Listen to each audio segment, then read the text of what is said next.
ഇവമോളുടെ കൂടെ ഒറ്റയ്ക്ക് എവിടെ പോവുകയാണെങ്കിൽ എനിക്കതൊരു സ്പെഷ്യലാണ്. അവൾ ജനിച്ച മുതൽ മറ്റാരെക്കാളും വലിയ ബെസ്റ്റ് ഫ്രണ്ട് എനിക്ക് അവൾ തന്നെയാണ്. അവൾ ചെറിയ കുട്ടിയാണെങ്കിലും എനിക്ക് എന്ത് സന്തോഷം വന്നാലും സങ്കടം വന്നാലും എനിക്ക് എന്തൊരു പ്രോബ്ലം വന്നാലും ഫസ്റ്റ് എൻ്റെ കൂടെ ഉണ്ടാവുന്നത് അവളാണ്. ഞാൻ ഇവളും മാത്രമായി ഇടയ്ക്കൊക്കെ പുറത്ത് പോകാറുണ്ട്. അവൾക്ക് നല്ല ഇഷ്ടമാണ് പുറത്ത് പോകുന്നത്. അവളും ഞാനും മാത്രമായി ഇടയ്ക്കൊക്കെ ടൈം സ്പെൻഡ് ചെയ്യുന്നത് എനിക്ക് ഭയങ്കര ഇഷ്ടമുള്ള കാര്യമാണ്. വീട്ടിൽ വെറുതെ ഇരുന്നപ്പോൾ അവളുടെ കൂടെ ജസ്റ്റ് ഒന്ന് പുറത്ത് പോകാമെന്ന് വിചാരിച്ചു.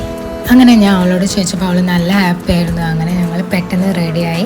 എന്നിട്ട് പോയത് KFCയിലായിരുന്നു. അങ്ങനെ ഞങ്ങൾ ഫുഡൊക്കെ ഓർഡർ ചെയ്ത് ഫുഡൊക്കെ കിട്ടിയതിന് ശേഷം ഒരുമിച്ച് കഴിച്ച് കുറച്ച് നേരം അവിടെയൊക്കെ ടൈം സ്പെൻഡ് ചെയ്ത് നല്ല രസമായിരുന്നു കേട്ടോ. ഞങ്ങൾ രണ്ടുപേരും മാത്രമായിട്ടുള്ള കുറച്ച് സമയം.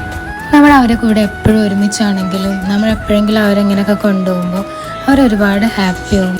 അതുപോലെ തന്നെ നമ്മുടെ മനസ്സിൽ എന്തെങ്കിലും സങ്കടമോ ടെൻഷനോ കാര്യം എന്തെങ്കിലും ഉണ്ടെങ്കിൽ അവരുടെ കൂടെ സ്പെൻഡ് ചെയ്യുമ്പോൾ നമ്മൾ അതൊക്കെ മറക്കും.